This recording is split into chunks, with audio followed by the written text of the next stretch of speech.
let's go and have a look. Now, I'll be honest with you, I haven't seen this story yet. Obviously, I know this story. I haven't seen this one. That's one of the reasons I want to watch it.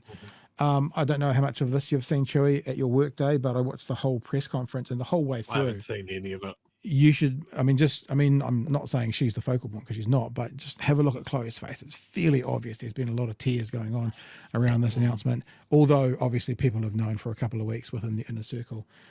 So Marama Davidson today making a pretty heavy announcement. Kia ora, good evening. Green co-leader Marama Davidson has revealed she's been diagnosed with breast cancer and will go on leave at the end of the month to undergo treatment, including a partial mastectomy. Davidson says she intends to stay on as co-leader once she has recovered. And here is political editor Jenna Lynch with a story. A heartbreaking personal moment becoming public. Just over a month ago, I was sitting in a doctor's office at one of those appointments you always hope you'll never need. Marama Davidson. That was like the first line. You know how I said, I wonder what this is about. And you're watching it live. That's the first line. And straight away in that first line, everyone's like, you can feel, well, I was by myself, but I imagine everyone's like, oh, this is much more serious than the behaviour of an MP. That was the very, very first line. Davidson received the diagnosis so many of us hope to never receive. A routine mammogram showed some potential concerns. A biopsy then confirmed I have breast cancer. She's been pushing through the last month, looping her co-leader in a few weeks ago and the rest of her caucus team just this morning. If anything, the diagnosis really helped me to focus even more. While I can work, I will continue to. But at the start of next month, treatment begins. She will be having a partial mastectomy and taking leave for at least 4 months, though she will not be stepping down from her co-leader role. This diagnosis has given me even more passion and energy to do the mahi that needs to be done. Her entire caucus cloaking her today. Davidson was wished a speedy recovery by the Prime Minister, who posted that his thoughts are with Davidson and her family at this time, echoed back home by his acting PM. We wish her well, and our hopes are with her for a speedy recovery as she faces this difficult health challenge. Labour's Kitty Allen was diagnosed with cervical cancer while a minister and knows all too well how hard it is to open up about something so private. Having to make those statements in public when you're going through something that's quite personal can be the most immeasurable challenge. And I know that probably when she first heard that word cancer, it would have sent shocks down the spine. Not just for her, but her entire whānau. So just sending them a lot of love. Māori women are 35% more likely to be diagnosed with breast cancer and 33% more likely to die from it. There is a fundamental issue, a systemic issue that's not been addressed. Got a lot of friends who I wish were still here from breast cancer. Probably most of us have. And I'm thinking of them and thinking of their families and feeling grateful beyond words that we are going to treat this. Marama Davidson's cancer was caught early. She wants everyone to get the screening they need. Yep. Wahine mā, please book in your mammograms. Early detection saves lives. That's all. We don't need to hear what she got to say. I want to tell a story about early detection as well, but not to do with me. But Chewy, this is the first you've kind of seen stuff. Yeah, that's. I was scanning the faces in the background there. Well, remember, everyone in that group other than Chloe did not know. So they knew this morning. Yeah. I want to acknowledge the fact that that's leadership. That's real leadership. Like, to put yourself up there in that sort of vulnerable position and know that it is a moment for other people out there. Like, there's a reason that she mentioned for people to go and get their scans, because that's something that's going to hit home for a lot of people that might have been putting it off. Yeah. But for a politician to stand up there in an intensely personal, private battle and go, there's a lesson here for others, that's leadership.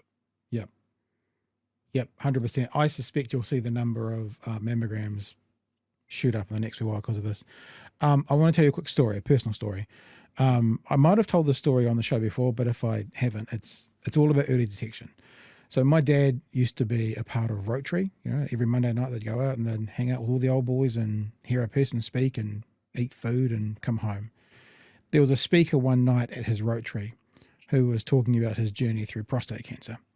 And one of the main points that the speaker made was, I had no symptoms. And through circumstances, I ended up being diagnosed positive, if that's the right word, for prostate cancer. And he said from the front, if you're in this age bracket, whatever it was, 55 to 70 or 60 to 70, Dad was 60 at the time, he said, just go and get a test. First test is just a blood test. I think it's called the PSA levels in your blood. That's all it is. All they need to do is tick a little, when you're giving blood, tick a little thing. And guess what, Joe? You probably know where I'm going. No symptoms, my father had prostate cancer. Yeah. So because they got it so early, the doctors said to him on day one, you will die with prostate cancer, but not of prostate cancer. And he survived another quarter of a century.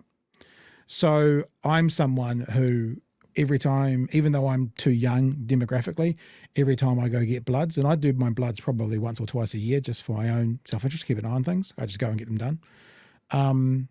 I always ask them, and I think it's the PSA, PSA. I always ask them because they don't tick that box when you're my age. But I always say, you got to play up on it a bit sometimes. Oh, my dad died of it, and he wasn't that old, and he had no symptoms, and doctors will do what you tell them to do most of the time. So I said, I want that tested, and I've been fine all the way through. And now basically my doctor's telling me, if you're this age and you're only at this level, you're not going to ever get it, which is nice to hear. But the thing about early detection, what Marama is saying today, my personal experience through my father, it's just like for a lot of these things like prostate cancer, you don't need anything other than a blood test. Most of us get a blood test once in a while.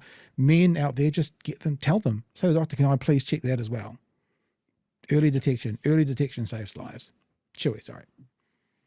I think everybody in chat, everybody listening to this at the moment will know someone that's been affected by cancer and what an insidious, evil, fucking prick of a thing it is.